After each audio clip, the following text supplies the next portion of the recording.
Yo he llegado a ver a un preso, había sacado el alambre de una libreta de espiral y se lo había empezado a clavar en un lado del estómago, se lo había enrollado en todo el estómago hasta el final. Otras veces los habíamos sacado porque se cortaban con el filtro de un cigarro, le quemaban la punta, lo pisaban con la punta del pie contra el suelo, eso se hacía como un plástico que era como una cuchilla y con eso se cortaban las... O sea, entre ellos mismos ya se inflaban.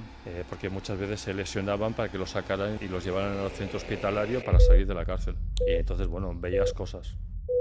Con unos prismáticos me coloqué a una cierta distancia. Veo que salen dos señores con un vehículo y que se dirigen directos a mí. Y tuve que salir corriendo de allí, porque es que yo el vehículo lo dejé retirado unos metros, pero es que no llegaba. Y bueno, pues no tuve más que adentrarme en el bosque y esconderme, porque si no, aquellos tíos venían directos, ¿eh? ¿Estabas tú solo? Estaba yo solo. Tuve que salir por patas, es que no había otra. ¿Comunican rollo por lenguaje que una persona normal igual si escucha esa llamada no entiende? En aquel momento, sí, había cosas así que se escuchaban.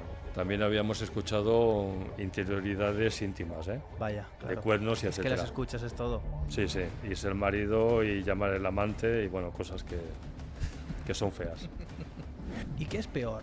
¿Tratar con terroristas, tratar con narcos o tratar con gente que, por ejemplo, se dedica al trato de blancas? Al trato de blancas. Yo había intervenido con una menor que estaba en un burdel. ¿Con una menor? Sí, había una chica de 15 años que voluntariamente no estaba obligada, estaba trabajando en un burdel. Era horrible. O sea, yo he hecho entradas y registros en burdeles, obligado, ¿eh? Y bueno, para mí era de lo peor. Yo casi prefiero la... No, es que prefiero la...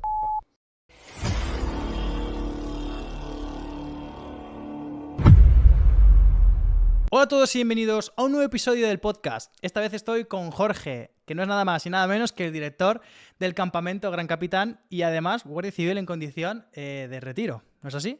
Así es, gracias. Llevo ya unos años retirado. Bueno, pero ha sido unos años muy intensos hasta llegar a esa situación. De todas formas, ya me has investigado un poco y sabes que siempre pregunto lo mismo de un inicio, que es ¿por qué? ¿Por qué decidiste iniciarte en esta carrera de las armas y por qué la Guardia Civil? Yo entré en la Guardia Civil después de pasar la oposición para hacer el voluntariado especial como Guardia Civil Auxiliar.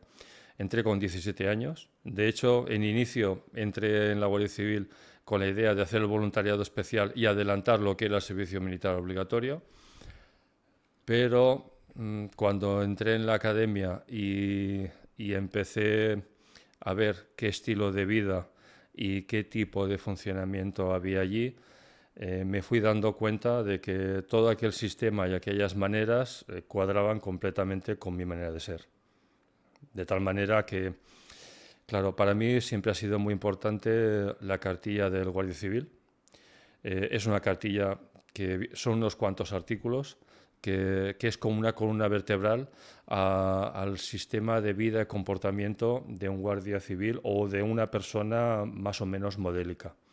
Entonces, para eso a mí me fue una gran sorpresa y desde que aprendí aquel régimen de comportamiento, aquellas formas tan sobrias y tan comedidas y aquel saber estar. Y ojo, que si algo tienen en común todos los invitados que pasan por el podcast es la vocación. La vocación es algo que con el tiempo mucha gente pierde. Y el poder traer a esta gente de vuelta y que vosotros, los que estáis entrando o los que ya lo sois, podáis o bien obtenerla o recobrarla, me parece increíble. Pero que sepas también que más invitados que no participan en el podcast porque quieren algo más privado, de muchas otras especialidades, de muchos otros ejércitos incluso, esas entrevistas forman parte del plan de estudios de Academia de Combate. Academia que ya sabéis que nos dedicamos a preparar todo el camino del opositor, desde que da el paso a convertirse en militar hasta que finalmente pasa por las puertas del centro de formación ese primer día. Tanto lo teórico como lo físico como la orientación militar. Les llamamos individualmente para que sepan exactamente qué tipo de cosas se van a encontrar en su destino, el que quieren, ya que podemos pensar que estamos acertando con un destino, pero lo más probable es que no. Si tú quieres entrar de la mejor forma al ejército y asegurarte que el sitio en el que entras es el tuyo, contáctanos desde el enlace en la descripción o a través del número en el comentario fijado.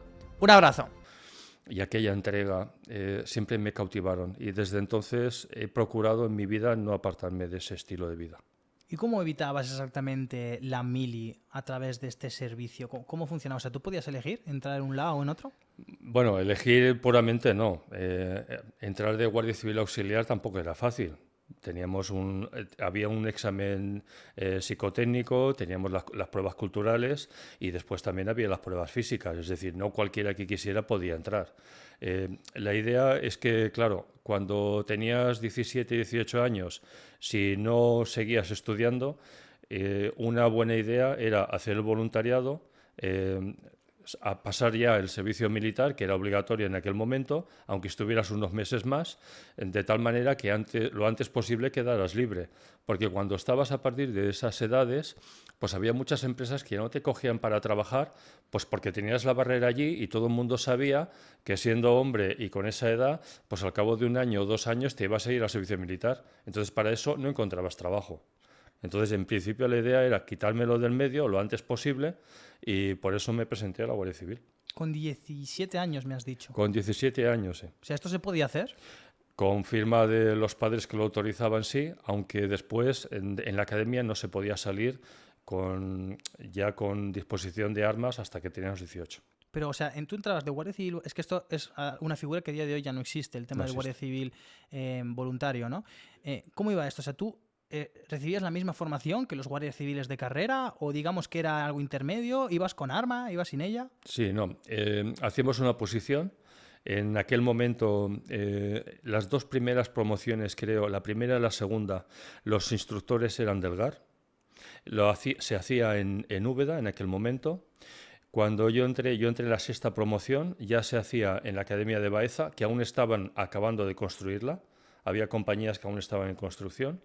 Y después de la oposición estabas 3 meses de academia. Se recibía una formación que era básicamente una instrucción militar. También se hacían clases teóricas, es decir, también estudiábamos Constitución, estudiábamos leyes penales. O sea, tampoco es que fuéramos a la calle en la inopia, teníamos bastante idea de qué es lo que se tenía que hacer. Y la figura era como un auxiliar de un guardia profesional. Realmente, por lo que he visto, la idea que tenía el Ministerio era de proveerse de personal civil y entre aquellos que habían pasado la primera posición, ver qué gente valía y era apta o no era apta para ser profesional, para después promocionarlos a guardia profesional. De hecho, es lo que yo hice. Cuando acabé el servicio militar, no duré el año, más de año y medio. Yo al año me parece que me presenté, se presentaron dos promociones juntas, la quinta y la sexta, sacaron muy pocas plazas, 80. De hecho, yo cuando aprobé, pues casi no me lo creía porque, bueno, yo estudiaba, pero tampoco me estaba matando en aquel momento. Cuando había compañeros que en los descansos de las guardias, en el cuerpo de guardia, estaban devorando los libros. Aprobé el examen de acceso para guardia profesional y entonces sí que fui 6 meses ya como guardia profesional a Úbeda, que aún estaba abierta, y de ahí ya salí con la titulación de profesional y ya salí a destino. Entonces yo creo que era como un paso intermedio para tener la gente allí, para ver cómo funcionaban. Aquellos que eran arrestados no podían optar a quedarse como profesional y aquellos que tenían información de las unidades que su conducta no era especialmente buena y limpia, tampoco podían optar. ¿Y ahí iba todo hijo de cristiano o necesitabas un padre, madre o guardia civil? Se podía presentar cualquiera. Pasando las pruebas, y la oposición, que tampoco era pequeña, ¿eh? La oposición era bastante fastidiada, pero la oposición era dura y la academia era especialmente dura. Yo estuve en Baeza y aquellos 3 meses realmente fueron mucho más duros y se penó muchísimo, mucho más que después en Úbeda, que básicamente era estudiar y un poquito de preparación física, pero muy poca. Especialmente duro fue la Academia de Auxiliares. ¿Y tus padres eran militares, eran guardia Mi civil? padre trabajaba en una fundición durante 40 años y mi madre era ama de casa. No teníamos nada que ver con el ejército. ¿Y entonces cómo te entró a ti el venazo de eso? Yo tenía un tío que había sido guardia civil y siempre tenía la imagen de él de una persona muy seria, muy en su sitio, muy comedida y a mí me infundía mucho respeto. Y entonces quizá tenerle a él como imagen me atrajo y la verdad es que fue un acierto. Vale. Y también esto estaba antiguamente lo de que tú entrabas a la guardia, pero no sabías a dónde te iban a mandar de España. Es que no sabías dónde te iban a mandar. O sea, tanto como auxiliar como de profesional. Igualmente, no sabías dónde te iban a mandar. De hecho, yo fui a Barcelona porque salieron muy poquitas plazas para la comandancia de Barcelona, salieron 11, a mí no me daba el número y bueno, ahí cometí un gran error sin saber dónde iba y pedí el móvil de Barcelona, que es la 409 Comandancia Móvil, y después, una vez estaba allí, pues me enteré que estaba considerado el peor destino de España. ¿Y por qué?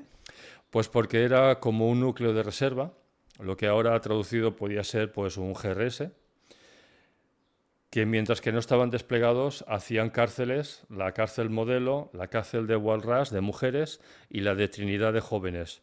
Entonces el servicio carcelario no era especialmente bonito, era un destino bastante feo. O sea, la gente no lo quería. La gente no lo quería. Y había la leyenda, no sé si cierta o no, de que los mandos que estaban destinados en el móvil de Barcelona, la gran mayoría lo eran porque eran mandos que habían tenido correctivos y era como un destino de castigo. Entonces el ambiente era muy estricto. Era muy fácil salir corregido, arrestado en el móvil de Barcelona. Además, por aquellos años, ¿no? Que cuando los arrestos y tal, por llevar las botas sucias, ya te metían Sí. un palo. Sí, sí, no. Y alguna mancha en la camisa, pelo largo, barba. Bueno, se dio cada caso que era bastante increíble. Yo viví, pues bueno, un compañero que vivía a un par de manzanas de la comandancia, que estaba de vacaciones y estando de vacaciones se le ocurrió entrar a la comandancia para ir a comprar al economato. El teniente coronel, que era temido como si fuera un demonio, lo cogió en el patio y porque llevaba barba, pues lo arrestó. Y es que ya no pudo volver a casa, se quedó arrestado en la comandancia. A pesar de que había ido en su... Estaba de vacaciones y cuando te tocaba guardia de prevención, bueno, temblabas y sobre todo yo temblaba porque sabía que un correctivo significaba no quedarme de profesional. Entonces, claro, Hostia, claro. yo pasé el año que estuve de auxiliar, lo pasé temblando, corriendo, lustrando botas y lavando camisas, pero vamos, como si no hubiera mañana. ¿Y cómo era ese trato carcelario? O sea, ¿vosotros qué vigilabais? ¿El perímetro o os encargabais de los presos? No, los presos los vigilaban los funcionarios y nosotros vigilábamos el perímetro y también estábamos, claro, había una doble barrera, la cárcel tenía una doble barrera y había torres. Entonces nosotros nos desplazábamos a través del espacio que había entre una barrera, entre un muro y el otro y subíamos a las torres. Claro, y también vigilábamos, sobre todo en Modelo, que estaba el patio donde entraban las visitas, que era un momento especialmente peligroso. ¿Por qué?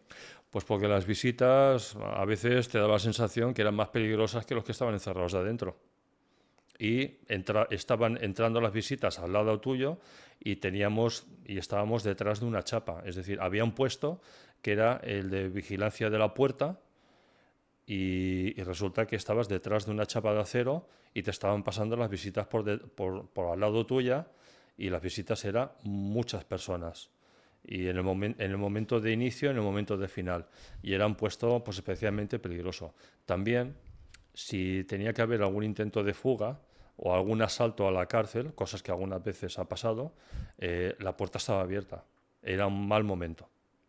O sea, como te cogí ahí, era el sitio peligroso en ese... Era un sitio peligroso. Era sitio peligroso ese, la entrada de visitas, y era un sitio peligroso donde sacaban la basura, donde entraban las mercancías en la parte trasera. Y este servicio lo hacíais sin armas, ¿no? No, ese servicio se hacía con armas. Este servicio es armado. Completamente. ¿Y o sea, sufriste intentos de fuga e intentos de asalto a prisión? ¿Cómo es esto? Sí, antes de que yo entrara, hubo un intento de fuga a través de cuando salió el camión de la basura, que se intentaron fugar 4 presos armados con revólveres. ¿Pero metidos en el camión? Estaban detrás del camión. Ah, vale. Y al salir del camión, al abrirse la puerta para salir del camión, ellos aprovecharon ese momento. En aquel momento entraban armas a la cárcel, bastantes armas, y dispararon a los guardias que estaban en las dos torres que estaban a los dos lados. Se acercó un cabo al lugar y le dispararon. Bueno, de hecho, le rozaron en la cabeza un disparo, el otro le dio en el cajón de mecanismos del CMC y bueno, lo tumbaron al suelo y uno de los guardias se tiró al exterior desde la garita. Al exterior desde unos 10 metros. ¿Con qué fin? Bueno, porque le estaban disparando, lo estaban machacando. Y en aquel caso, por lo que yo sé, la Policía Nacional un par de calles más arriba los cogieron. Porque siempre en el exterior había Policía Nacional vigilando. O sea, ¿quién convive o quién convivía? Porque esto no sé si sigue siendo así en una cárcel. O sea, hay vigilantes, funcionarios de prisiones, guardia civil y luego policía también. La Policía Nacional, claro, estamos hablando, la cárcel modelo hoy en día está cerrada. Ahora creo que la han convertido en un museo. En aquel momento, Policía Nacional patrullaba Barcelona capital, estaba en el interior de Barcelona capital, en el centro. Entonces, Policía Nacional estaba siempre patrullando por las cercanías y Guardia Civil estaba haciendo el perímetro y la vigilancia de la entrada. Y los funcionarios eran los que gestionaban la abertura y cierre de puertas y, claro, todo el régimen interior del centro. O sea, que el trato como tal con el preso lo tenían los funcionarios, no vosotros. Sí, nosotros no teníamos ninguno. O sea, cuando entran, el cacheo ese... No, nada. Tampoco, nada. eso lo hacen ellos. Eso. O sea, el traslado de presos como tal. El traslado de presos sí, y eso se hacía con autocares que ya estaban habilitados para eso y era un servicio aparte. Sí, era muy habitual el traslado de presos hasta Puerto Santa María y de Puerto Santa María hasta Barcelona. Y me dijiste que cogiste, que te tocó servicio en 3 cárceles, ¿no? Sí. O sea, hombres, mujeres y jóvenes. Y jóvenes, sí. ¿Cuál Que no eran mejores que los Eso adultos. te iba a preguntar. ¿Cuál es la peor de los 3? Para mi modelo. Para mi modelo, porque teníamos la famosa cuarta galería donde estaban, bueno, atracadores, asesinos, y era una galería especialmente peligrosa. Entonces, claro, era un sitio donde de vez en cuando teníamos que escoltar pues, a la ambulancia que se llevaba a algún preso pues, que se había cortado, que le habían pinchado, porque muchas veces se lesionaban para que los sacaran y los llevaran al centro hospitalario para salir de la cárcel. Entonces había veces que teníamos que escoltar a la ambulancia pues, para que el preso no se escapara. Y entonces, bueno, veías cosas. O sea, entre ellos mismos ya se inflaban. Sí, entre ellos mismos, bueno, yo he llegado a ver a un preso que al momento de sacarlo, que se había sacado el alambre de una libreta de espiral y se lo había empezado a clavar en un lado del estómago y se lo había enrollado en todo el estómago hasta el final. Entonces, claro, eso para sacárselo tuvieron que trasladarlo a un centro hospitalario. Y en otras ocasiones le prendían fuego a los colchones de espuma, por lo cual, bueno, se montaba el cirio. Otras veces los habíamos sacado porque se cortaban con el filtro de un cigarro. Un cigarro, le quitaban el tabaco, abrían el papel y con ese filtro le quemaban la punta, lo pisaban con la punta del pie contra el suelo, y eso se hacía como un plástico que era como una cuchilla y con eso se cortaban las venas.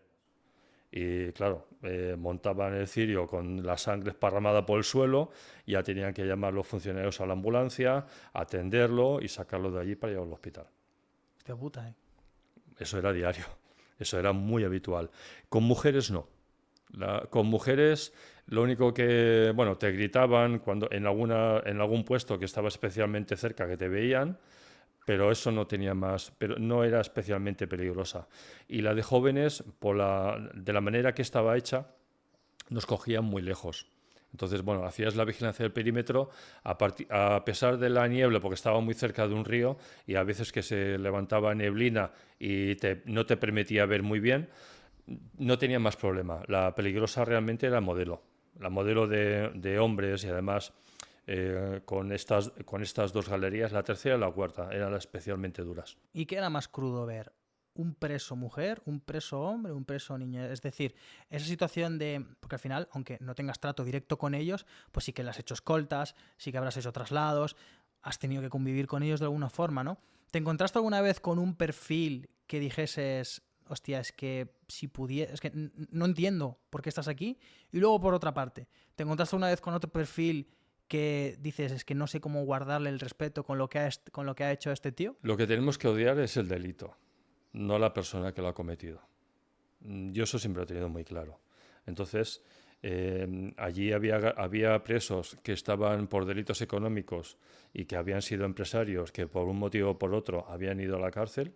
También había presos que habían entrado por un homicidio imprudente.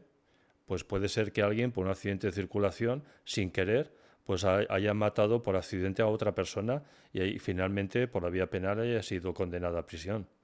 Entonces yo a esa persona no la veo tan peligrosa como otro que ha cometido un atraco y que quizá con resultados de heridos o muertos. Y también tenemos que ver que hay gente que llega a esos estadios de delitos con violencia, pues quizá todos no tenemos la misma suerte de nacer en los mismos barrios y en el mismo ambiente, ni con la misma familia, ni con los mismos condicionantes. Entonces yo siempre he sido partidario de condenar y odiar el delito, pero no a la persona.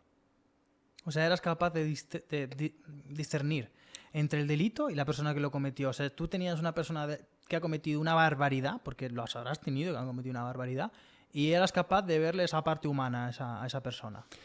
Al delincuente común sí, al terrorista no. Cuidado. Ahí sí que entramos en otra clase. El terrorista que hace daño, ahí ya lo veo muy diferente. Y en aquel momento yo estaba cumpliendo mi trabajo. Y el trabajo pues hay que cumplirlo y ya está. No hay muchas cosas a objetar. Con el tema del terrorista que me ha puesto una bomba y que ha estallado el cuartel de Vic, ahí la opinión es otra. ¿La reinserción social existe? Yo creo que sí.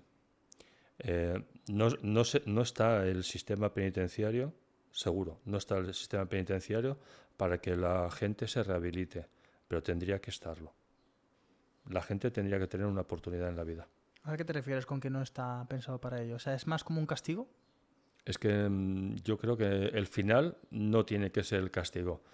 Solamente el que te condenen a la pena de banquillo, que entres en preventivo y que estés durante años pendiente de una espada de Damocles que puede arruinar tu vida, eso me parece ya un castigo. Que después cumplas los meses que te hayan impuesto o los años que te hayan impuesto es otro castigo. Lo que no podemos hacer es estigmatizar de por vida para siempre. Mira, yo tengo un compañero que murió hace un par de años, que estudió la carrera de Derecho en la cárcel. Había sido compañero mío de instituto, porque en un momento dado cometió un delito que fue un error, fue un fallo, no tenía que haberlo cometido, era un delito, tenía que cumplirse y no hay nada más que hablar. A partir de ahí se convirtió en una persona respetable, redirigió su vida dentro de la cárcel, se puso a estudiar Derecho y ha sido una persona respetable hasta hace 2 meses que murió. ¿Hay otra oportunidad? ¿Hay posibilidad? La hay. La hay. No tenemos por qué machacar a una persona para el resto de su vida. Es un mensaje muy, muy bonito, sobre todo a alguien que ha tratado con ellos de primera mano. Luego habrá, entiendo también, la parte negativa en la que hay una persona que no es capaz o no está hecha para vivir en sociedad. Esa persona que tiene que estar en la cárcel. La persona que no quiere. La persona que no quiere. Claro, para ayudarle se tiene que dejar ayudar, ¿no? Para redimirse tiene que quererlo. Y para rehabilitarse tiene que poner la voluntad en rehabilitarse. Si se empecina en no ayudarse y en no integrarse, pues ahí hay poco que hacer con él, ¿verdad? ¿Y este destino lo alargas hasta el final de guardia auxiliar? Sí, estuve 1 año hasta que salió la posición para profesional. O sea, tú te salvaste del cuerno del teniente coronel, te salvaste de todos los... Corriendo mucho, corriendo mucho, sufriendo. Te salvaste de todos los jaleos que te podía venir por un servicio que no era fácil, como es el tema de la cárcel y trato de presos. Y luego como profesional vas a Baeza y así. Como profesional entré en Úbeda, porque Úbeda aún estaba funcionando. sea, Úbeda era lo que estaba antes de Baeza. Sí.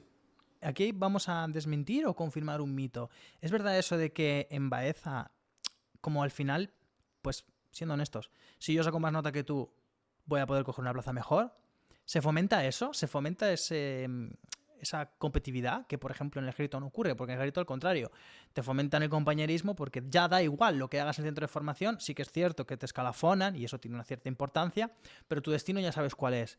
¿Esto en Baeza ocurre? ¿Realmente se llega a formar ese compañerismo o la gente se pelea por coger un sitio cerca de su casa o quedar mejor?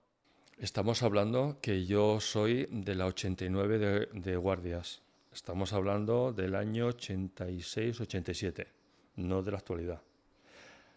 Yo no vi una especial competencia. Había pique en cuanto a que, claro, cada uno intentaba en las horas de estudio y en la clase, pues, avanzar todo lo que podía y escalafonar lo mejor posible, coger un buen número. Pero tampoco yo vi una intención despiadada. Es decir, yo el trato que tuve siempre fue bastante de compañero y es que nunca vi un problema especialmente destacable. Yo eso no lo vi. Ahora, como está ahora, ya no lo sé porque la cosa ha cambiado mucho. O sea que por lo menos antiguamente podemos decir que eso es un mito. Sí, antiguamente, sí, por lo que yo vi, sí. Vale, vale. ¿Y era común que la gente se decantara por entrar a la Guardia Civil como profesional? Es que siempre sobraban candidatos. El tema es que fácil no había sido nunca. De hecho, yo, claro, yo entré en promoción interna, pues de dos promociones de 1.200 de la mía y la otra creo que fue más pequeña, fue unos 600 aproximadamente, sacaron 80 plazas. Hubo muchísimos compañeros que estaban locos estudiando y, como te he dicho antes, en los descansos de las guardias y bueno, y había alguno que hasta en la comandancia con las luces apagadas, en el lavabo con las luces encendidas y la puerta cerrada estaban estudiando encima de los váteres, o sea, era un espectáculo. Pues sacaron 80 plazas para 1.800 guardias civiles auxiliares ya aprobados, que eran gente que ya estaba constatada, pues que esta gente funcionaba y no habían sido arrestados ni tenían mal comportamiento. Las plazas eran muy pocas. Entonces, claro, yo en la calle no sé cómo estaba, pero allí sobraban candidatos. ¿Y eran plazas para vosotros solo? Esas 80 sí. ¿Y si no aprobabas, pasa como con hijos de guardias que te mandaban a la calle? ¿O tú podías ir de auxiliar hasta aprobar? Acababas, en mi caso era hasta año y medio, yo estuve un año porque entré antes de profesional, estaría cumpliendo hasta el año y medio y cuando en la promoción que yo estuve no se podía reenganchar, sí que sé que no sé si es a partir de la promoción 25 o más, porque creo que llegaron a las 35 promociones. Más adelante sí que se podían reenganchar y por lo que tengo entendido estaban hasta los 3 años reenganchados, pero después ya finalizaba y ya estaba, se acabó. O sea que no te podías estirar lo de auxiliar hasta aprobar la oposición. No, no, bueno, si los que pudieran hacer un reenganche se podían ir presentando, que yo creo que la mayoría que se reengancharon después lo hicieron pues intentando coger plazas estas de promoción interna. Perfecto. ¿Y cuál es tu primer destino ya como profesional? Un puesto en Lérida, en un pueblo de 800 habitantes. Estaba muy cerca de Trem. Es una ruina.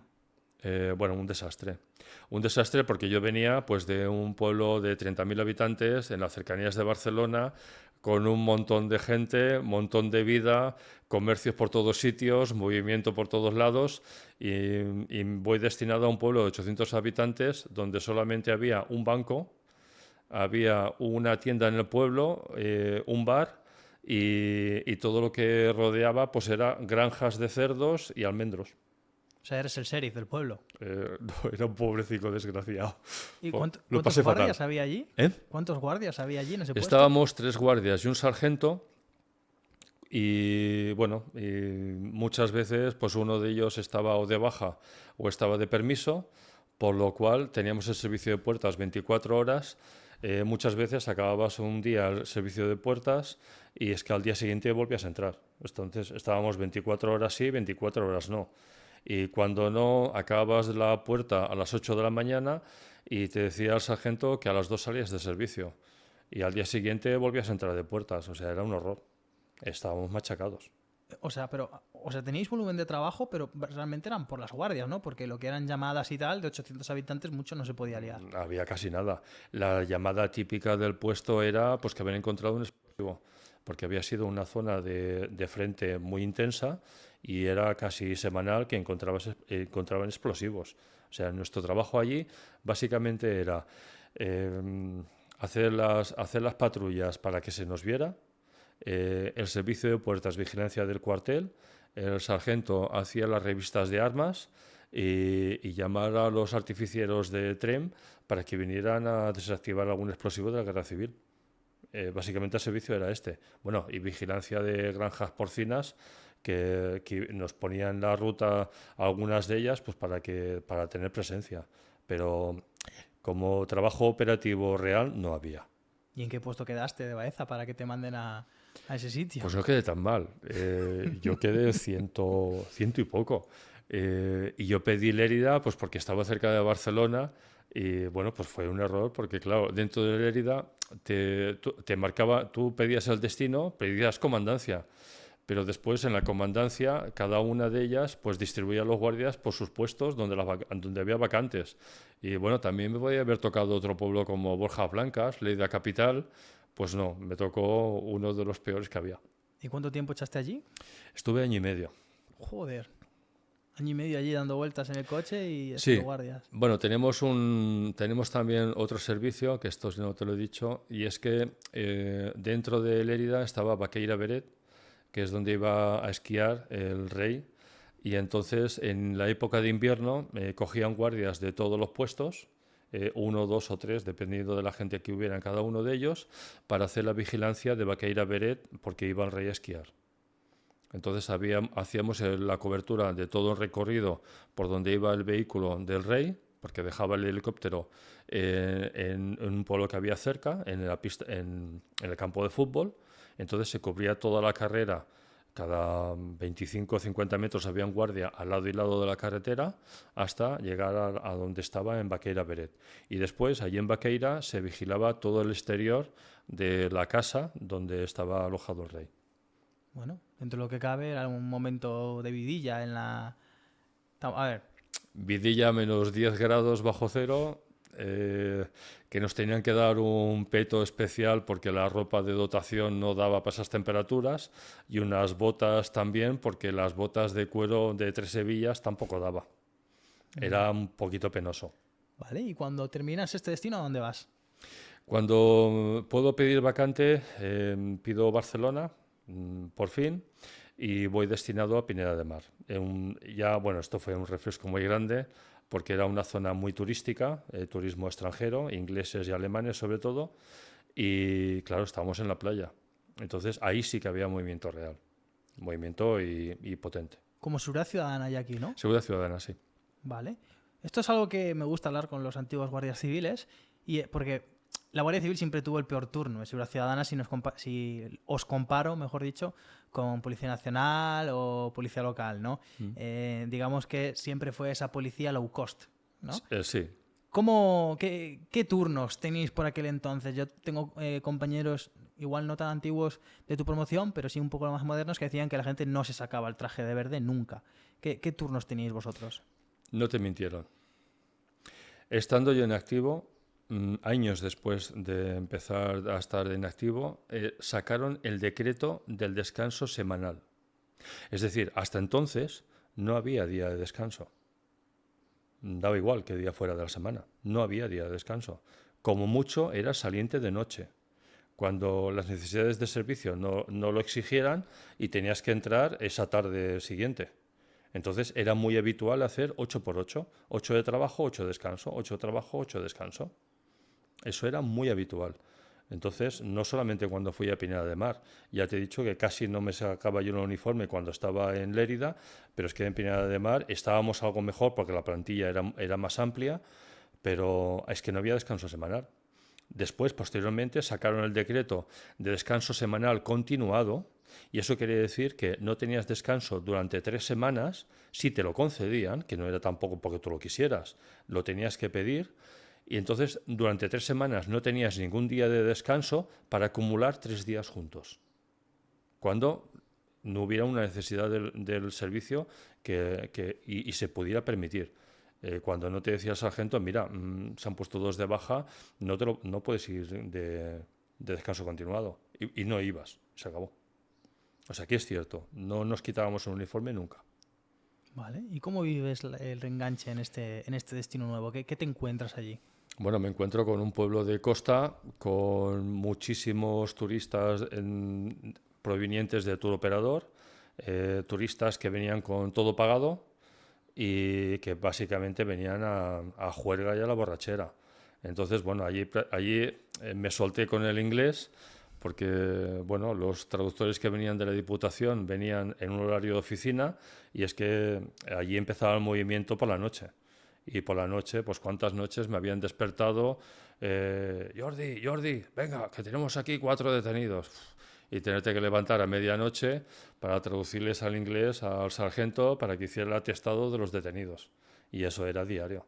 O sea, allí el verano, no sé cómo está ahora, pero aquella época era una locura. O sea, decirte que había un pueblo al lado. En aquella época los vehículos, pues era el Land Rover, el 4L y empezaban los primeros Nissan. Los Nissan Patrol. En el pueblo de al lado, que era Malgrat, la policía municipal compró la primera furgoneta Nissan Banet y compraron la furgoneta no para llevar material, era porque era más fácil entrar a los turistas borrachos y ya desmayados para trasladarlos. Entonces, bueno, pues ese era el plan que teníamos. O sea, lo más común eran eso, borrachos y Borrachos y turistas. peleas. Bueno, todo derivado del alcohol, de las salas de fiesta y cosas así. O sea, aquí ya entramos un poco en el tema de drogas, probablemente. Sí, pero en aquella época la droga era la época de la heroína y esta gente en los pueblos de costa tiraban más hacia lo que era el alcohol. Porque claro, en sus países están muy ajustados, allí todo se acaba muy pronto, la gente está cenando a las 6 de la tarde, aquella gente cenaba a las 6 de la tarde. Y claro, y aquí en España, pues esto para ellos era un cachondeo. Bebida barata y playa, sol, juerga. En parte sigue siendo así en muchas ocasiones. Imagino que sí, que Sí, eso no sí. habrá cambiado. Sí, sí, de los que vienen de Inglaterra, principalmente, que vienen a... De hecho, el turismo es venir a las playas de Alicante y emborracharse y a liarla.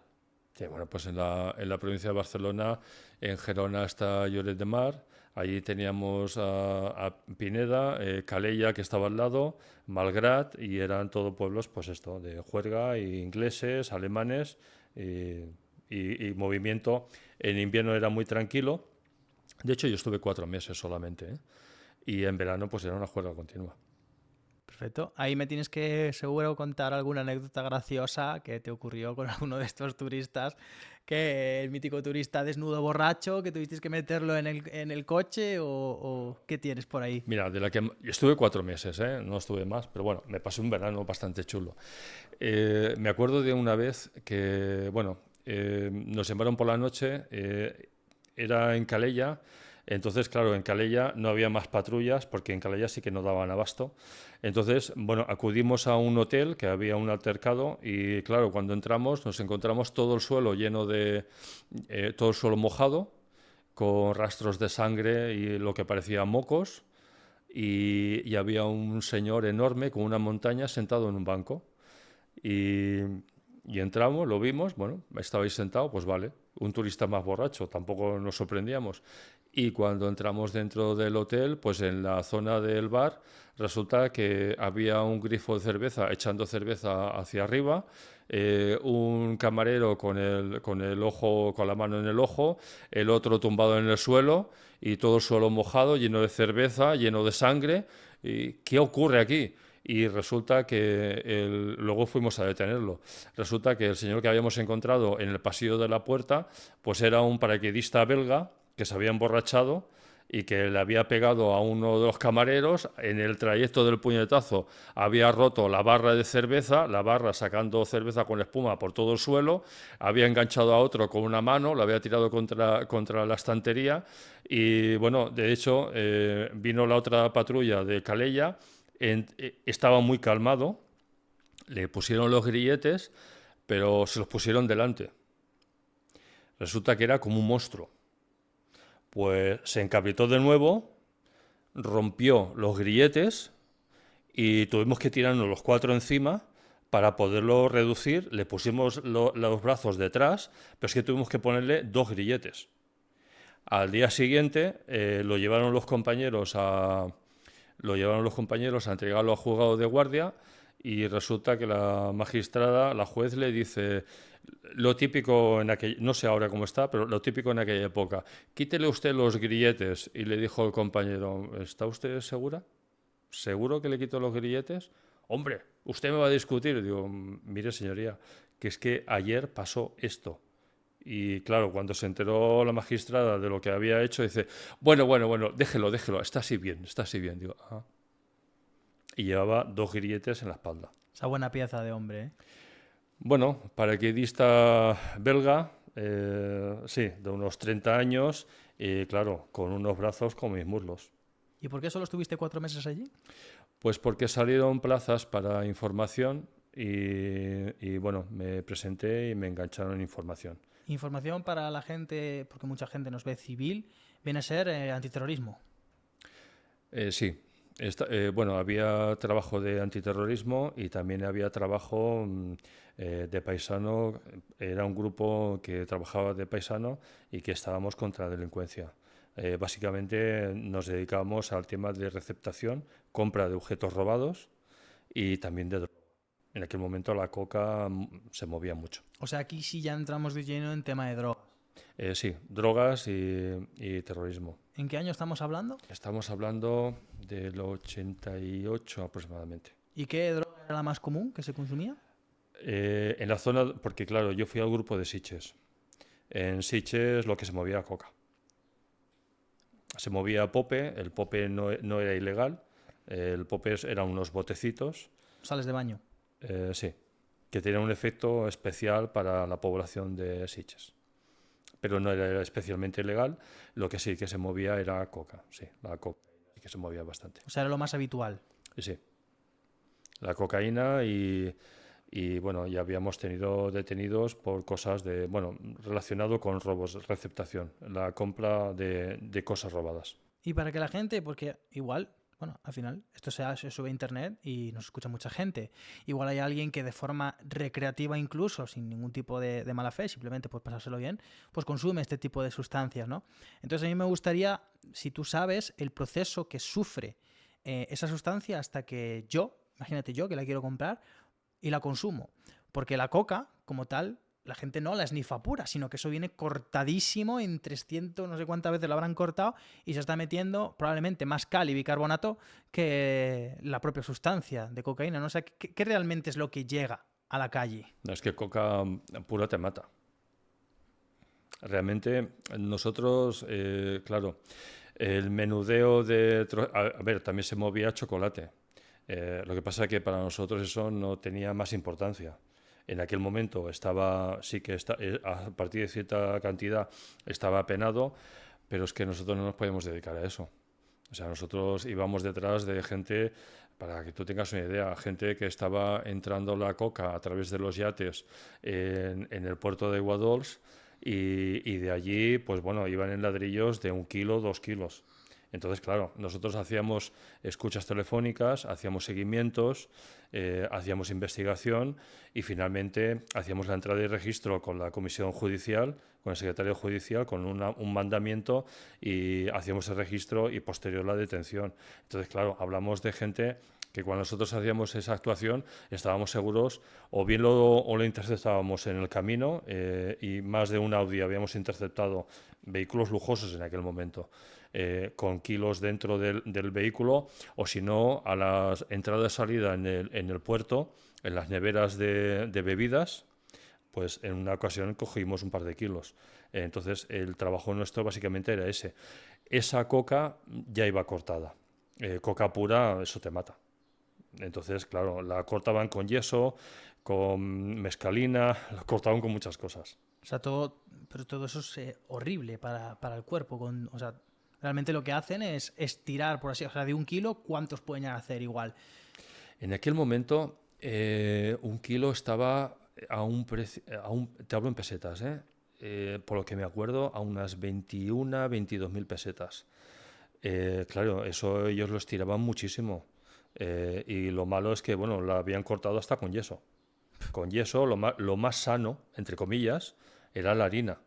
Pero la habían cortado con yeso, con pastillas machacadas, a saber de qué. Entonces, bueno, nosotros, claro, en nuestra actuación cogíamos el ladrillo, se le tomaba muestra, la muestra se mandaba al laboratorio y todo eso se dirigía después al juzgado. Entonces, teníamos algunos narcotest para hacer la prueba en el momento, no fuera que realmente fuera harina y estuviéramos deteniendo a alguien por 1 kilo de harina comprada en el supermercado, ¿no?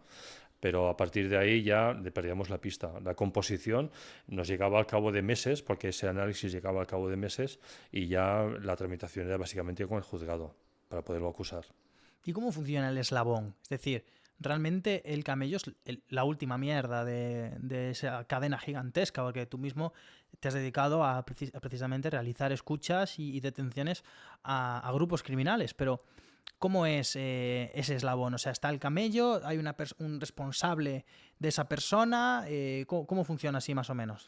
Bueno, yo te hablo lo que había visto en aquel momento. Sí, claro. El último jefe, a ese no lo vamos a pillar, porque es una persona respetable, y quizá una persona responsable y exitosa en la sociedad. O sea, el jefe de todo es alguien que está completamente integrado en la sociedad, que Por tú, supuesto, si lo ves, no piensas que es narco. no lo vas a decir.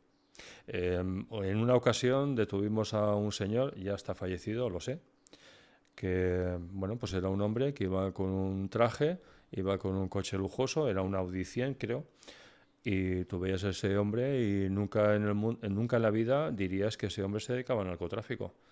Y a mí me sorprendió, bueno, dentro de toda la gente que tuvimos que detener, era un hombre que a mí me sorprendió bastante porque le hicimos el seguimiento, le cogimos 1 kilo de coca dentro del vehículo, en el maletero, y era un hombre que no decía nada, nada, muy serio, muy formal, y no se inmutaba por nada. Y de hecho, el sargento nos dijo, cuidadito con este, que estos así tan callados, y era una persona, tenía su empresa, respetable, con empleados, padre de familia, con hijos. No hubieras dicho nunca que este señor se dedicaba a la coca. Así que hay mucha gente que los puedes ver detrás de negocios y detrás de empresas y gente completamente respetable que nunca en la vida dirías que este señor se dedica ni en el grado medio ni en el grado superior. Bueno, en el grado superior ya es que ni sabemos quién está, pero ni en el grado medio no tienes ni idea de quién puede ser. Finalmente, a quien se coge es a la gente de abajo. A la gente de arriba no vas a alcanzarla.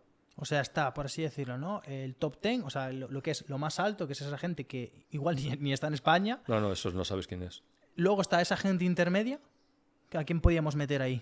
Estos son los que como mucho vas a llegar en algún momento. Y claro, O sea, que ya no es ni sencillo llegar a esta gente. No, no, ni mucho menos es sencillo. Aparte que nadie habla.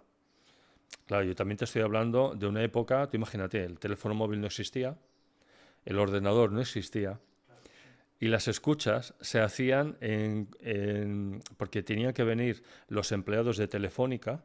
La escucha no se pinchaba en el teléfono, se pinchaba con un mandamiento judicial que expedía el juez cuando autorizaba la escucha telefónica, se la mandaba a Telefónica y venía un empleado de Telefónica al cuartel para hacer el empalme, y luego hacían un empalme en la centralita que correspondía del teléfono fijo. O sea, hablo de momentos en los cuales, bueno, pues había técnicas, porque nos las hacían, para evitar esa escucha, gente que ya estaba muy trillada, y nosotros nos dábamos cuenta de que ellos sabían que los estábamos escuchando, ¿no? Había veces que sí, cuando levantabas el teléfono, el auricular se escuchaba el tic-tac-tac. Había veces que sí y había veces que no. De todas maneras, ya puedo explicarlo porque todo se ha digitalizado mucho. Como que nosotros grabábamos con cinta y tampoco podías estar toda la noche entera en vela escuchando a ver si había o no había llamada telefónica. En muchas ocasiones lo que hacían es que descolgaban, saltaban relé, se ponía en marcha nuestra cinta y cuando nuestra cinta tocaba su fin, al cabo de un par de horas, empezaban a hablar. Y eso nos ocurría. ¿Y os mandaban mensajes? ¿Alguna vez recibiste algún mensaje de ellos? No, eso no. No, o sea, nunca... Vale, sé que me estáis escuchando, tal... No, eso no. No, porque yo creo que también es un poquito de prudencia, ¿no? Mira, tarde o temprano te vamos a pillar. O sea, quizá hoy no, quizá el mes que viene no, pero si sigues con el negocio. ¿Y entre ellos tienen formas distintas de comunicarse? O sea, ¿se comunican rollo por lenguaje que una persona normal igual si escucha esa llamada no entiende? Por ejemplo, sí, te recojo los plátanos en... Cosas así escuchábamos. En aquel momento, sí, había cosas así que se escuchaban. O cosas que en un momento dado, pues como no tenían mucho sentido. También habíamos escuchado interioridades íntimas, ¿eh? Vaya, De claro. cuernos y Es que etcétera. las escuchas es todo. Sí, sí. Y ser marido y llamar el amante y bueno, cosas que son feas. Vale. Entonces, para volver al tema de los eslabones, es que perdona por este tema, pero es que a mí es algo que me encanta. El tema de narcotráfico, estoy muy enganchado a la serie de D-Max de la Guardia Civil. Ah. Esa figura intermedia, entonces, esa figura que es muy difícil de conseguir, es ese tío que ya tiene tablas en este negocio, ¿no? Y luego está esa figura de abajo que es el que la mueve, el que te está en la calle vendiendo o como, ¿cuál Sí, es? sí. Pasa que ese es muy fácil pillarlo. Lo único que lo vas a pillar con muy poca cosa. Pues claro, acostumbran a no llevar encima mucha cantidad. Tienen un almacén o tienen alguien que se lo va trayendo a medida que van gastando. Entonces, bueno, eso existe hoy también en día. ¿Qué hacen? Pues no acumulan en un lugar. De tal manera que si haces una entrada de registro, ¿qué le vas a pillar? ¿20 gramos? A medida que se va gastando, van trayendo. Y eso lo hacen habitualmente. Entonces, claro, el más expuesto, pero con relativo menos peligro, es el que hace el menudeo. De hecho, es lo que ocurre en los pisos donde se está vendiendo. Quizá el que corre más peligro es el que transporta, el que lo lleva en algún vehículo, alguna furgoneta, que como se intercepte, ahí sí que pillas cantidad. Ahí sí que puedes pillar kilos. O sea, es un transportista que podría ser incluso un doble fondo de un camión o Sí, sí, incluso... y paletas con el mono, la gorra y los andamios detrás de la furgoneta y entre el material de obra tener ahí y una madre de familia con dos niñas que saliendo de la escuela transportaba la droga a un piso donde hacían menudeo.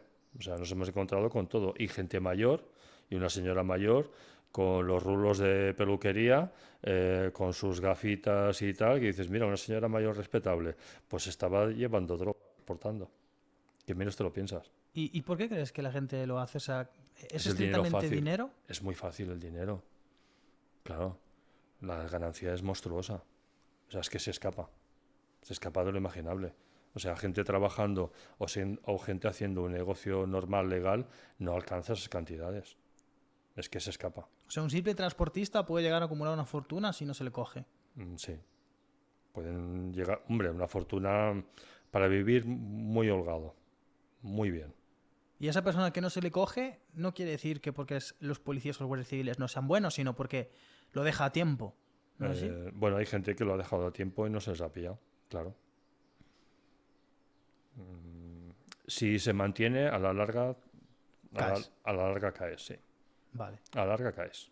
Recapitulando un poquito entonces esto, habíamos dicho que la droga más común era la cocaína, que había gente que pues que se dedica incluso a transportar la gente completamente y aparentemente normal, simplemente por el hecho de que es dinero fácil y muy probablemente también entre en juego la necesidad económica de esas personas y tal. Y vamos ahora ya al tema del funcionamiento de las bandas organizadas, ¿no? Que al final era la gente a la que tú perseguías, ¿no es así? Sí, en aquel momento, claro, estábamos un poquito a lo que a lo que nos mandaban, sobre todo en la zona de Sitges, claro, zona turística muy internacional y en un ambiente pues bastante discotequero vicioso, pues lo que corría mucho era todo lo que era chocolate, la cocaína y bueno, había un barrio en un pueblo de al lado que era San Pedro de Ribas, que ahí sí que se movía una droga bastante más bajo nivel que era la heroína. Entonces la heroína empezaba a ser una plaga. La heroína, claro, y hacía un daño bastante fuerte, ¿no? Entonces sí que había una parte del trabajo que era, bueno, pues perseguir a los narcotraficantes, a los que se traficaban con estas drogas, con heroína. Lo que pasa es que era de un nivel bastante más bajo. Pero esto puede ser igualmente meses de escuchas para poder hacer una detención. Meses de escucha. Y una cosa que nos fastidiaba mucho en aquel momento, claro, estoy hablando de hace muchos años, ¿eh? Lo que nos fastidiaba mucho es que, bueno, pues que de vez en cuando los superiores ordenaban que había que hacer pues una operación X con un nombre y que, bueno, pues que en el día de pasado mañana teníamos que hacer una vigilancia y que había que sacar detenidos. Y te decía, no, no, es que hay que sacar detenidos. Y que, claro, y a ver tú, ¿qué tienes? Y claro, y te cogía y dices, hombre, a ver, tengo 4 cosas en marcha y todos lo sabíamos lo que estaba en marcha y ya estabas haciendo escuchas, haciendo seguimientos, averiguando por un sitio, averiguando por el otro y que te vengan de que pasado mañana hace falta tener detenidos, bueno, pues había veces que se te reventaban cosas que estaban a medio camino y eso fastidiaba mucho. Esto es un fracaso de... Claro. Claro, es que te venían y había una, ahora no me acuerdo cuál es el nombre, había una operación que salía de vez en cuando que era pues vigilancia de los desguaces por piezas robadas de vehículos.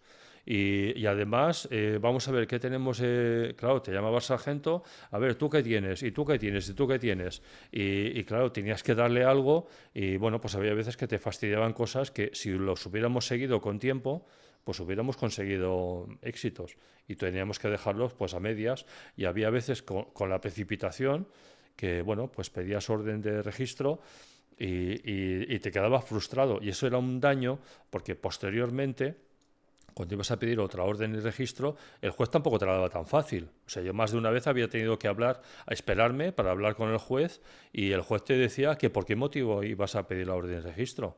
Y le tenías que dar indicios y razonamientos para que la ordenara. O sea, tampoco te la daban como un churro. O sea, que había que justificarla. Y claro, y que eso, por una urgencia de la superioridad, te la cortaran, pues fastidiaba. ¿Alguna vez hiciste alguna entrada en falso? De estas que por las prisas o igual por algún error de última hora vayas a detener a esa persona y ahí no haya nada o no haya nadie. No. Cuando en todas las que yo he participado encontrábamos armas, lo típico en aquel momento eran recortadas y pistolas de fogueo que habían sido modificadas y habíamos encontrado paquetes de chocolate y cocaína siempre. O sea, siempre que en el grupo que yo estaba, durante el tiempo que yo estuve, siempre que hicimos una orden de registro, había cosas dentro. O sea, siempre había detenidos. Vale. Y además también tocaste tema de terrorismo. Sí, bueno, colaboración porque había un pueblo cerca que era un bastión muy importante de Terra Lliure, que era San Pedro de Ribas, y había un núcleo de activismo bastante potente, y entonces, claro, hacía servicio de información de la zona sobre este tema, sí. En aquel momento había un partido que era independentista que no era legal, que era el MDT, Movimiento en Defensa de la Tierra, y teníamos el grupo que bueno, pues no era violento, pero sí que estaba muy conectado con Terra Lliure, que sí que era violento. Vale. Y claro, tú estás dentro de la Guardia Civil en tiempos de ETA. Ese. ¿Es ese mismo terrorismo o es otro completamente distinto por la zona en la que tú estás? Vamos a ver. El terrorismo de ETA estaba extendido en todo el país. No estaba en el núcleo del País Vasco. Estaba en todo el país. De hecho, teníamos la alerta antiterrorista en todos sitios. Estaban matando en Sevilla, estaban matando en Barcelona, en Zaragoza, en todos sitios. Terra Lliure había tenido un fallecido que se llamaba Bulto, un empresario que le pusieron una bomba en el pecho y explotó. Y habían tenido algún herido. Hirieron a un periodista, Jiménez Los Santos, y creo que alguno más, y pusieron algún artefacto más sin heridos, solamente daños materiales. Eh, digamos que Terra Lliure no era ni muchísimo menos del calibre y lo peligrosa que era ETA. O sea, ETA sí que era completamente peligrosa. Terra Lliure como que sus acciones no llegaban a tener la gravedad en cuanto a víctimas que tenía Terra Lliure, que tenía ETA. ¿Qué fue lo más heavy que te tuviste que enfrentar en esa época? Bueno, en una ocasión estaba, lo explico porque han pasado muchos años, ¿eh? En una ocasión, pues tuve que ir con un 127 que estaba camuflado. Había una reunión de un grupo, de una asociación anexa a este grupo, en San Pedro de Ribas, en una masía, una casa de campo traducido para el resto del país. Y mi trabajo era pues ver qué vehículos entraban en la casa y estacionaban allí. Claro, con unos prismáticos me coloqué a una cierta distancia y pude ir tomando nota de las matrículas. Yo estaba en una urbanización, en una montaña, cuando ellos también tenían un servicio de vigilancia. Veo que salen dos señores con un vehículo y que se dirigen directos a mí. Pero directos, había solamente un camino, pero directos. Por lo cual tuve que, bueno, ya había tomado nota de lo que tenía que tomar nota y tuve que salir corriendo de allí. Pero corriendo de allí, que es que yo el vehículo lo dejé retirado unos metros, pero es que no llegaba. Y bueno, pues no tuve más que adentrarme en el bosque y esconderme, porque si no, aquellos tíos venían directos, ¿eh? ¿Estabas tú solo? Estaba yo solo. Bueno, tuve que salir por patas, es que no había otra. Hostia puta. Evidentemente no te encontraron, porque si no, no estaríamos hablando tal vez, No, pero... bueno, no sé cómo hubiera salido porque yo sí que iba armado. No sé ellos, pero yo sí. Entonces, yo en aquel momento hice lo más prudente, fue salir. Entonces, claro, me di cuenta de que yo llevaba prismáticos, pero ellos también. Ellos también tienen un servicio de vigilancia. Hostia, es una anécdota importante, ¿eh? O sea, ahí es verdad eso de que uno ve tu vida pasar o simplemente busca huir y... No, cuando... Mira, cada persona reacciona de una manera diferente. Cuando yo me he encontrado en una situación difícil es cuando más calma he tenido. No sé si por los palos que me he llevado o por todo lo que llevo detrás, pero cuando más complicada se ha hecho la cosa, en ningún momento he perdido el control ni me he desesperado. Cuando otro puede estar gritando y descontrolado es cuando yo estoy más tranquilo, ¿eh? Ese es el momento cuando uno tiene que estar completamente sereno. ¿Y esto es habitual? ¿O lo normal es quedarse bloqueado y no saber qué hacer? Yo no me he encontrado nunca con ningún compañero bloqueado. ¿Viste las imágenes estas que salieron hace un mes, creo ya, de cómo una persona apaleaba a un guardia civil en el suelo y el resto de guardias civiles al lado mirándolo? ¿Te llegó ese vídeo? Lo vi. Impensable. Lo vi, es impensable. Eso si lo haces a un compañero mío, me tienes que matar. Eso a alguien que esté conmigo no lo haces. Me matas a mí también. Eso impensable. Es que yo lo vi y me estaba poniendo enfermo. Me estaba poniendo enfermo. Es que no me lo imagino. No me lo imagino. O sea, eso en tus años, eso era locura. O sea, eso No. era... De ninguna manera. Es que me lo como. Es que no. No, es un acto, está claro, es un acto que no... A ver, habría que ver cómo es toda la... Habría que hablar con esas personas a ver qué pensaban en ese momento, porque eso nunca lo vamos a saber. Pero yo creo que era más tirando a si entro igual pierdo la plaza, antes que pensar en su compañero tal vez, ¿eh? Vamos a ver una cosa. En ese momento, en lo último que yo voy a pensar es en la plaza. Cada uno que haga lo que quiera. Pero en ese momento yo no voy a pensar en la plaza. Como si le estás tirando a un compañero mío. Si a él le tiras, a mí me vas a tener que matar. Y eso sí que lo tengo clarísimo. O sea, hasta ahí. O sea, tienes que acabar con los dos. No solamente con él, ¿eh? Entonces yo vi eso y yo me estaba volviendo loco. Eso no es que no me cabe en la cabeza. Tampoco es tan difícil, ¿eh? Para echarlo a cualquiera en el suelo, solamente tienes que abrazarte a él y dejarte caer. Caemos los dos. ¿Cómo se puede permitir eso? Yo, vamos, quizás soy demasiado caimán, demasiado viejo o demasiado intenso, pero eso no es que es impensable. O sea, realmente no representa eso lo que es la propia Guardia Civil, ese vídeo. En ningún momento. En ningún momento.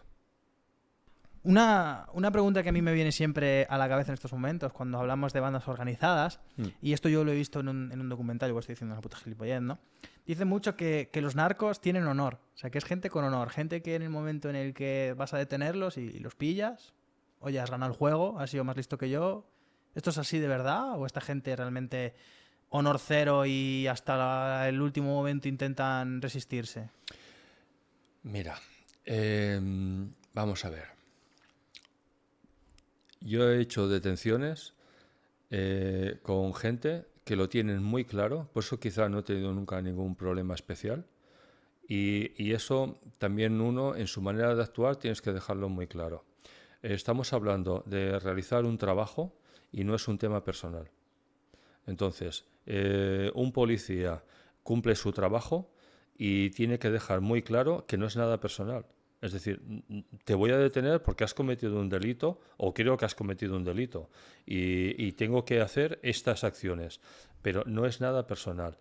En lo que yo he visto, si tú te comportas correctamente y con profesionalidad y estás en tu sitio, no vas a tener ningún problema. Claro, si tú lo tratas a un narco, como tú dices, o un miembro de una banda organizada, humillándolo innecesariamente y vejándolo y haciéndole daño a su ego, pues ahí te estás entrando en un terreno que no es conveniente.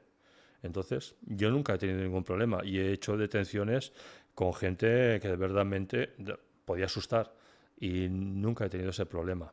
Pero no solamente es eso, es que es más.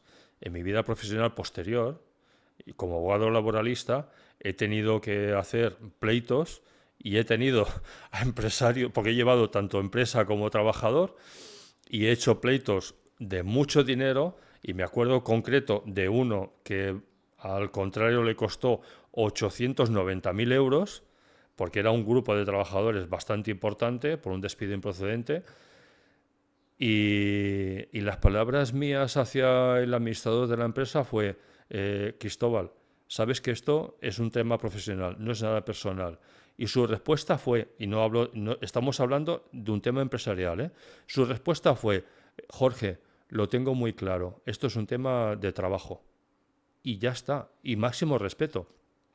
En otras ocasiones, a esa persona yo me la he encontrado por la calle y se ha parado a saludarme. Yo en su momento hice mi trabajo, lo hice con honor y con responsabilidad, siempre con respeto y no he tenido más problema. Claro, ¿por qué tengo que coger a ese señor o un detenido en su momento y vejarle e insultarle diciéndole que eres un perro? Eso no se puede hacer. Eso es una locura. Aparte que es una falta de profesionalidad enorme. Pero eso no se te ocurre hacerlo. Pero ni con un narco ni con nadie. Es que primero que no es necesario. Y segundo que, bueno, tú mismo te estás adentrando en un camino que la salida puede ser cualquiera y no buena. Entonces, esto de que o sea, nunca llegaste a tener que vivir que amenazasen, por ejemplo, a tu familia o algo No, así, nunca. No, no. precisamente por eso de tratarlos como un profesional y con respeto, ¿no? Claro. Es que el respeto se lo merece todo el mundo. En el momento de la detención, bueno, pues tendrás que hacer lo que sea. Tendrás que desenfundar, tendrás que montar, pues quizá disparar. Pero porque hay que dejarlos. Es que eso no me cabe en la cabeza. Tampoco no es el estilo y ni es lo que me enseñaron, ¿eh? O sea, esa no es el comportamiento de un guardia civil. ¿Y cómo es el momento justo antes de realizar una detención de este estilo? ¿En qué se piensa realmente? Yo me enfocaba. En el momento de hacer una detención, como el resto, te enfocas en que tienes que hacer esto y dejas las cosas, dejas el resto. Es decir, yo cuando tenía que entrar a hacer una entrada de registro, iba a lo que iba. Y estaba completamente enfocado en la entrada a neutralizar a todo el que hubiera ahí, la seguridad. Las parejas, siempre había una pareja de uniforme que nos cubría la espalda, que cubría el perímetro, normalmente había varias, que cubría el perímetro y en la entrada, en el mismo momento de entrada, lo único que pensaba era localizar a todo el personal que estuviera allí, procurar meterlo todos en el comedor y con vigilancia para que no se me dispersara ninguno, y una vez estaban todos los espacios ya explorados y que había seguridad, entonces sí que empezábamos a proceder a la lectura del auto, de entrada de registro, y ya después el sargento nos iba diciendo cada uno en qué habitación teníamos que hacer el registro y tal, pero en aquel momento completamente enfocado. O sea, en ese momento no puedes estar pensando en qué tengo que hacer mañana. No, en ese momento tienes que estar rotundamente enfocado, porque tienes ahí el primer minuto, 2 minutos que es crítico. Ahí te puedes encontrar, bueno, con gente con una recortada en la mano o cerca y que en ese momento es un susto, nadie se lo espera y que te entre gente gritando policía, policía, guardia civil, quieto, pues no sabes la reacción que va a tener. Entonces, en ese momento, completamente enfocado en neutralizar a todo elemento que estuviera allí que fuera un peligro, claro. ¿Y qué es peor? ¿Tratar con terroristas, tratar con narcos o tratar con gente que, por ejemplo, se dedica al trato de blancas?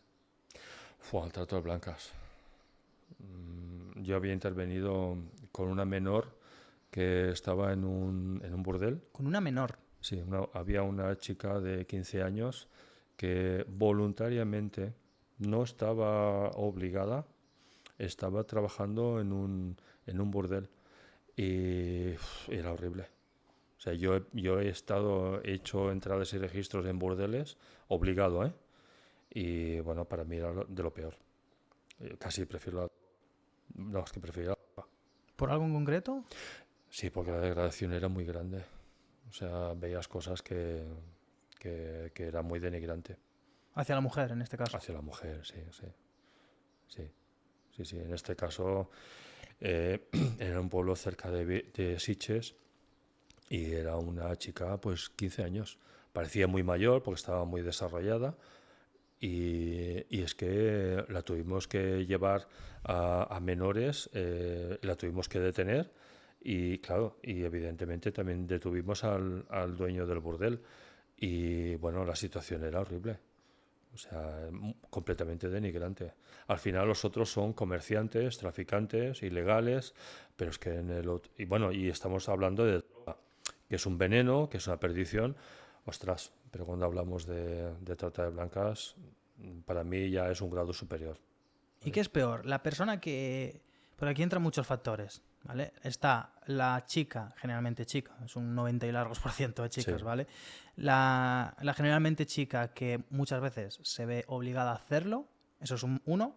Tenemos luego al extorsionador, o no sé muy bien cómo es el nombre, de esa persona que se dedica a traerlas, generalmente también, por ejemplo, del extranjero.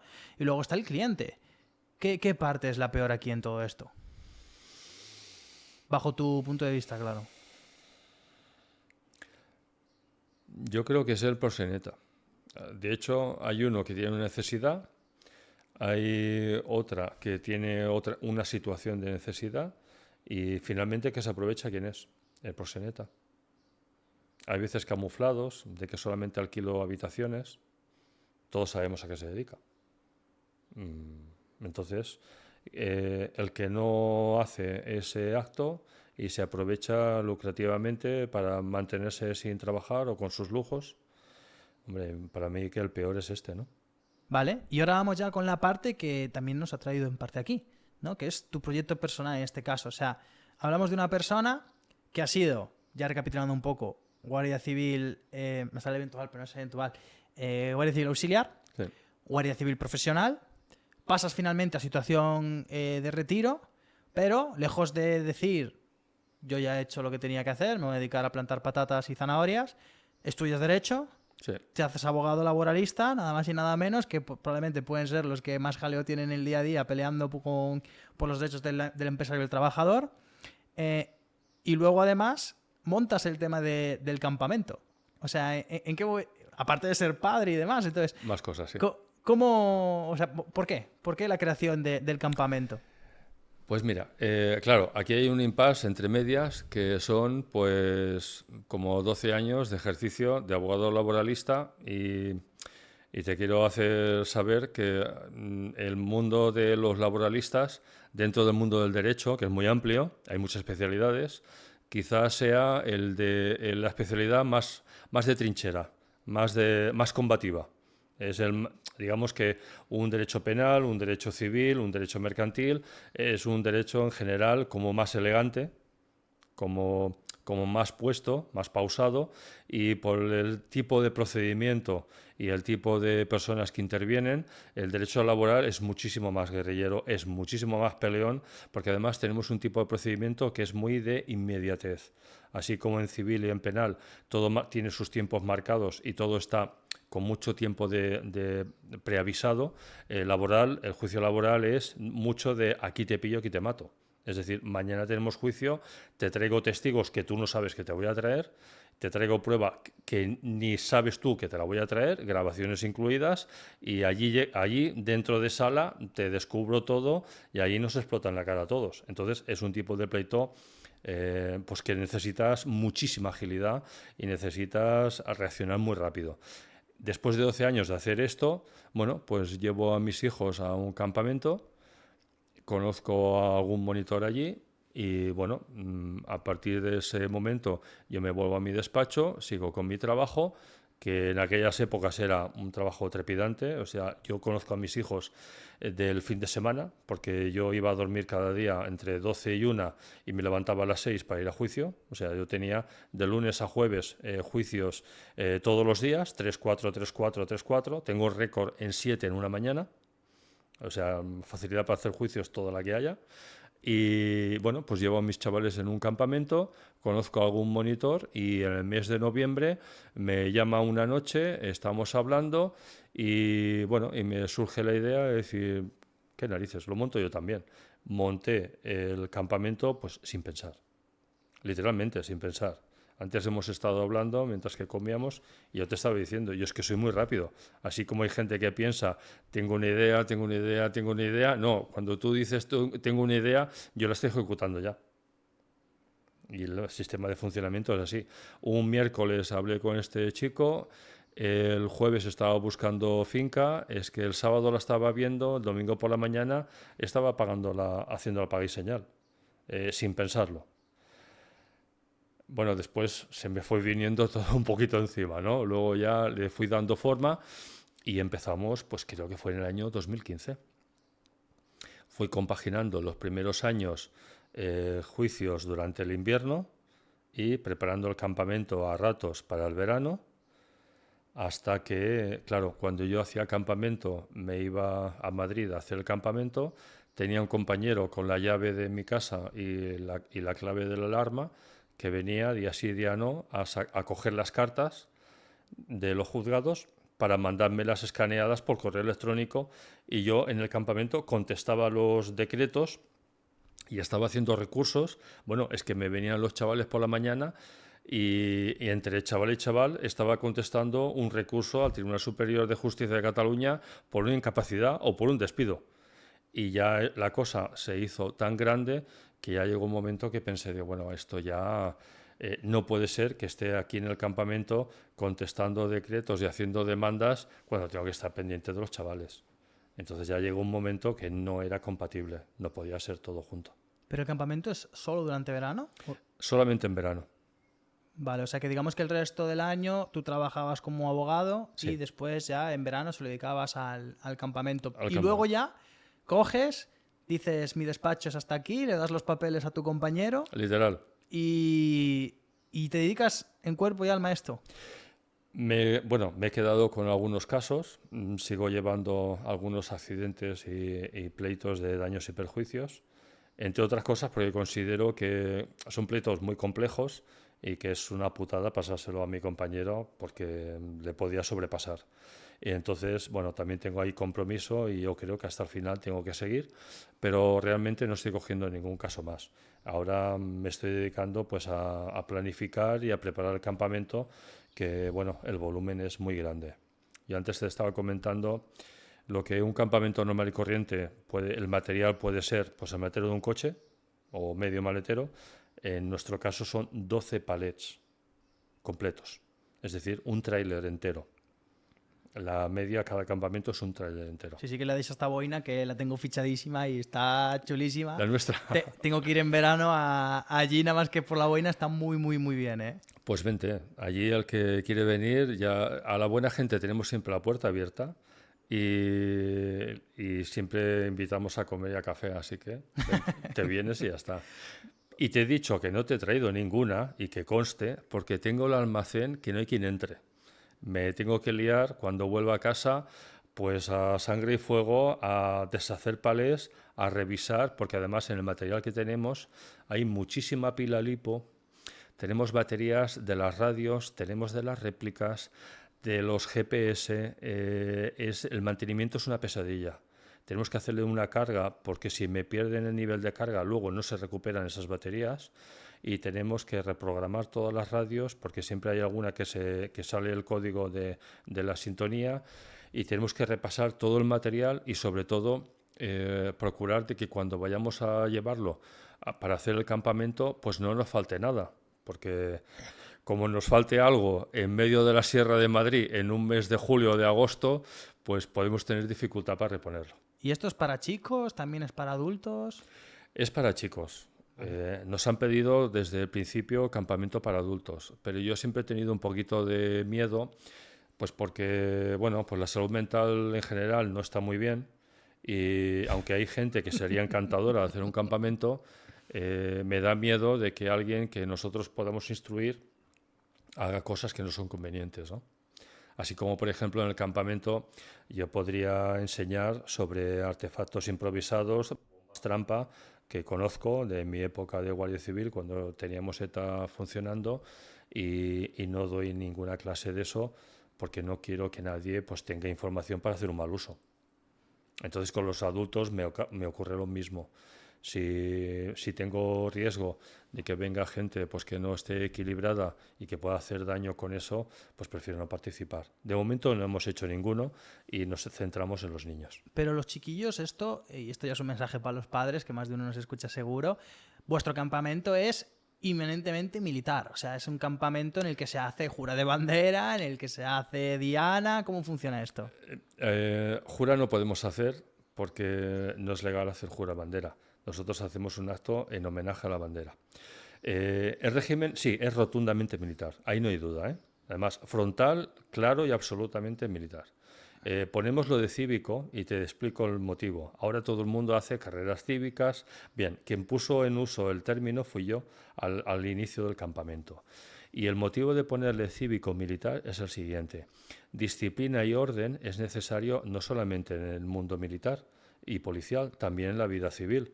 O cómo veríamos un empleado que llega tarde o hoy no viene porque no le apetece. Y las normas de convivencia y las normas de urbanidad y educación creo que son comunes en todos los ámbitos. Por eso puse lo de cívico. El ritmo de vida del campamento es exactamente igual que se puede tener en una academia militar. Un CEFOT, un periodo de adaptación de la vida civil a militar en cualquier academia es lo más parecido posible al campamento, salvando pues, que hay algunas actividades que siendo niños no es conveniente que hagan. Pero, dicho esto, el campamento tiene un cierto grado de dureza. De hecho, cuando a mí me llaman padres, siempre se lo quiero dejar muy claro, que no es un campamento de gente disfrazada. Es un campamento que implica un grado de dureza, pero es que también te tengo que decir, a los chavales hoy en día, estar mucho rato de pie en el día, pues les resulta duro. El estar todo el día moviéndose y haciendo ejercicio les puede resultar agotador. Entonces, bueno, por eso cuando se inscriben, una de las primeras cosas que les digo es que es conveniente, primero, que se empiecen a poner las botas para que las vayan amoldando, se vayan acostumbrando, para que después no sufran al estar en el campamento y que empiecen a coger costumbre pues, en andar, en hacer flexiones, algún abdominal, en vigilarse un poquito la alimentación, porque eso hará que vengan al campamento y lo disfruten y lo vivan con más plenitud, que no sea un sufrimiento tan grande. ¿Y de qué edades se compone esto? Mira, los cogemos desde los 11 años, si es que hacen los 11 dentro del mismo año, y como mucho a 21. 21 no viene ninguno. O sea, lo suyo es que como más mayores vengan 18, alguno de 19. Los cogemos de 11 años y no antes, porque antes, y no es conveniente cogerlos antes, porque los chavales primero no tienen la autonomía personal suficiente. Se tienen que poner unas botas, se tienen que poner un uniforme, que muchas veces no saben cómo se pone, y después no tienen el suficiente grado de madurez mental.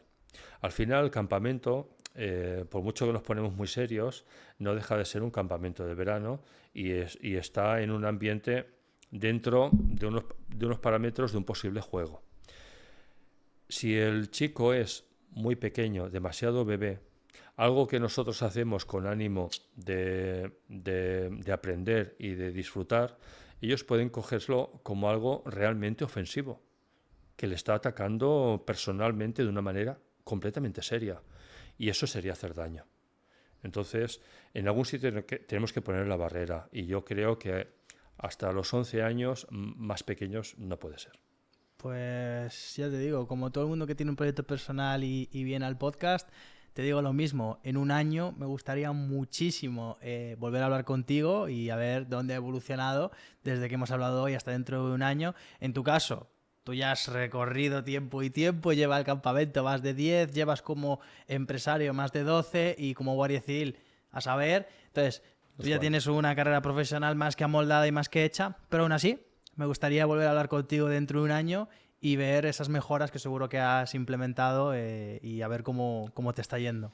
Mira, yo cojo la invitación, ya te he pillado la palabra. Y por otra parte, ocurre que el año pasado tuvimos lleno, bueno, siempre hemos llenado. El año pasado fue lleno absoluto. Teníamos en todas las semanas lista de espera.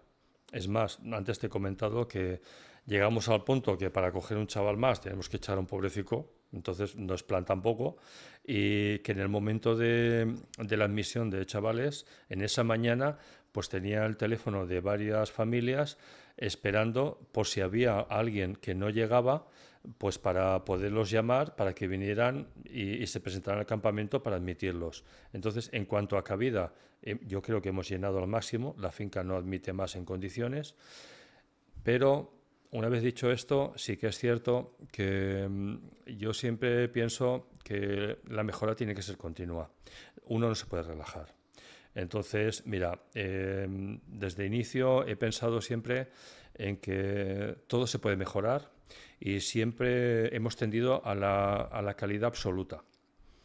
Te he comentado que viniendo de viaje en coche hasta aquí he comprado una tienda de campaña americana de subasta de segunda mano. Ese ya es el cambio de este año, ¿eh? Bueno, sí, eso es un cambio, pero es que, claro, hace ya 3 años que me inventé un sistema y es el sistema del espejo. Y te explico. Tenemos dentro de los 12 palés de material, que es mucho, hay material que es especialmente crítico. ¿Qué me ocurre si en el acto del último día de cada semana se me rompe el altavoz de 500 vatios y no tenemos música para el acto? Pues puede ser un desastre en medio de la sierra, quizá en un domingo, que no podéis ir a comprar otro. Entonces ya hace 3 años que implanté la técnica del espejo y es lo siguiente, los materiales críticos los tenemos doblados, idénticos. Es decir, hay 2 altavoces de 500 vatios, es decir, de todo lo que tenemos de transformadores, de alimentadores, de baterías, de GPS, de radios Baofeng que usamos, lo tenemos en exceso doblado. De tal manera que si en un momento estoy haciendo una carga de baterías LiPo y se me estalla y se me rompen todas, no ocurre nada, porque tenemos repuesto. Siempre tenemos un repuesto extra. Nos ocurre lo mismo con las réplicas de Airsoft, nos ocurre lo mismo con el tema de las bolas. Estuve hace 2 días en la finca y tenemos un contenedor marítimo que es nuestra armería. Y resulta que, claro, hace días estaba pensando en comprar bolas y me encuentro con una columna de 8 cajas de 25 kilos de bolas, por lo cual hay bolas de sobra para 2 campamentos. Entonces siempre vamos en exceso y yo creo que es necesario para intentar evitar desastres, y yo sé que el desastre en esos materiales concretos no estará. Vamos a ver dónde surge.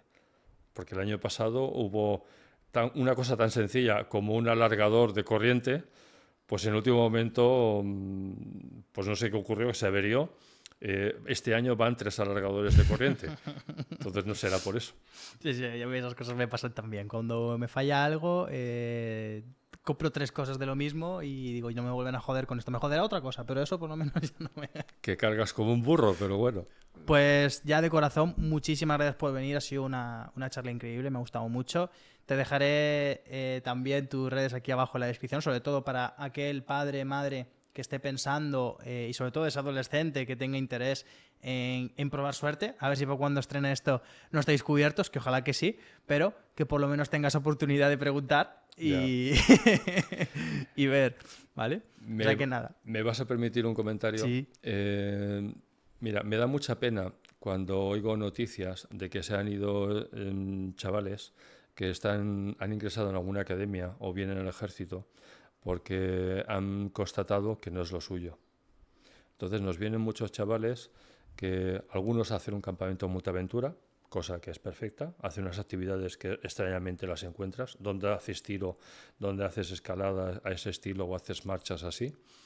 Y hay otros que están pensando muy seriamente o que lo llevan dentro una cierta vocación de ser militar o bien guardia civil o policía. Entonces me da mucha pena cuando veo gente pues, que está en una academia y que en primero o algunos en segundo piden la baja porque no es lo suyo y se vuelven a casa. Bueno, pues que en este caso, pareciéndonos tanto a lo que puede ser la realidad, pues puede ser una prueba si realmente la vocación es cierta o quizá no. Mal que mal, nos damos un baño de realidad y hace un efecto radicalizador. Yo lo que he observado es que, bueno, pues aquel que constata que no es lo suyo, pues pasa a un campamento y ya está, no pasa nada. Y aquel que ve que sí, que esto le funciona y que es para él, pues bueno, extrañamente le quitamos de la cabeza que ese es su camino, ¿no? Bueno, sea como sea, hacemos una prueba de fuego. Además que más de uno te repetirá al año siguiente. Repiten, sorpresivamente, porque hay veces que yo pienso, bueno, a ver, vamos a ver, chicos, el año pasado, para que te voy a explicar, me pidieron 80 metros de manguera, los de infantería marina, los de siempre. Y entonces les dije, a ver, ¿para qué queréis 80 metros de manguera? Dice, no, es que vamos a hacer una poza, la vamos a llenar de agua. Dice, claro, hay 80 metros desde donde está la caja donde se coge el grifo hasta donde queremos hacer la poza. Hicieron la poza, la llenaron de agua hasta arriba, los metieron a los chavales como si fueran churros, luego los hicieron rastrearse por toda la esplanada y cuando ya estaban bien revueltos los pusieron a correr. Y los chavales riendo. Y digo, a ver, ¿puede ser que los puteemos así y sigan riendo? ¿Es esto posible? Bueno, pues estas cosas pasan, ¿no? Bueno, como otra vez que me levanté tempranito y fui a dar una vuelta por el campamento y veo un grupo de chavales formados delante de la piscina. Digo, ¿qué hacéis aquí? Eran las 6 de la mañana. Digo, ¿qué pintáis aquí? No, es que nosotros somos los Navy SEAL. Digo, ¿cómo? Sí, los Navy SEAL. Y viene la socorrista y viene un monitor corriendo. Sí, Jorge, que estos son míos. Y iban a bañarse con el agua helada, porque viene de manantial, a las 6 de la mañana, en el mes de julio, antes de que empiecen todos. Y bueno, pues estas cosas ocurren allí. Bueno, pues yo si tengo algún día un hijo, está claro que lo mando para allí el tirón. Bueno, sí, tiene que venir voluntario, así que tienes que engañarlo un poquillo. Bueno, lo engañaré un poquito, pero yo creo que vamos, que con todo lo que ofreces seguro. O sea que si te parece bien, lo dejamos esto por aquí y de nuevo gracias por venir. Tenía pendiente una cosa y he visto podcasts tuyos y no te he avisado porque quiero que te coja de sorpresa. Tengo curiosidad y no estoy de acuerdo en que en tu periodo militar fueras un mal soldado. Y si tú me permites, y discúlpame porque estoy en tu casa, vamos a hablarlo. ¿Por qué tú crees que has sido un mal soldado? Bueno, lo comentaba en el episodio ese, que esta es la primera vez que me ocurre esto, no está preparado. Estás hablando con un abogado, así que sí. venga. Lo comentaba en el episodio ese que yo entré al ejército, ya te digo, tal vez por un bypass en el que la Guardia Civil me había desencantado. O sea, no la Guardia Civil, sino el proceso de selección, estaba muy quemado ya y me ocurrió eso y justo el día siguiente me abrieron las plazas del ejército y fue como... Bueno, vale. Es como cuando quiero ligarme a la rubia y no puedo, pues me cojo con la amiga, ¿no? Un comparativo de mierda, pero viene a ser eso, ¿no? Y entro al ejército sin saber... O sea, sabía que estaba en Pontevedra, porque era lo que estaba al lado de mi casa, pero yo llegué al centro de formación y me dijeron, ¿a dónde vas? Y yo a Pontevedra, al Abrilat, y yo la abriqué. No tenía ni idea de qué cojones estaba haciendo, ¿no? Y claro, cuando llegué al centro de formación, yo me medio avispé, dije, esto no es lo mío, pero yo no me puedo ir de aquí. Ya, Si vuelvo aquí, ¿qué cojones le digo a mi madre? ya. No. Y entonces terminé y cuando llegué al destino y se acabaron esos primeros meses de encanto, esos primeros meses de que todo es nuevo, todo está tal, y entré un poco en rutina, más unos problemas personales, entré en un agobio increíble y ya no solo me quemé yo, sino que quemé a mis compañeros hasta tal punto de que los intoxicaba. Entonces ahí entra la frase de que creo que no fui un mal soldado, porque un mal soldado nunca haría eso. Un mal soldado en el momento en el que se pone un uniforme no es Brian, es el soldado Garrido. Y yo nunca fui el soldado Garrido, siempre fui Brian. Y me llevaba mis problemas siempre conmigo, tuviera uniforme o no. Te quiero hacer una pregunta. Y perdóname, te Sí, pido no, por no. favor, que quizás estoy abusando.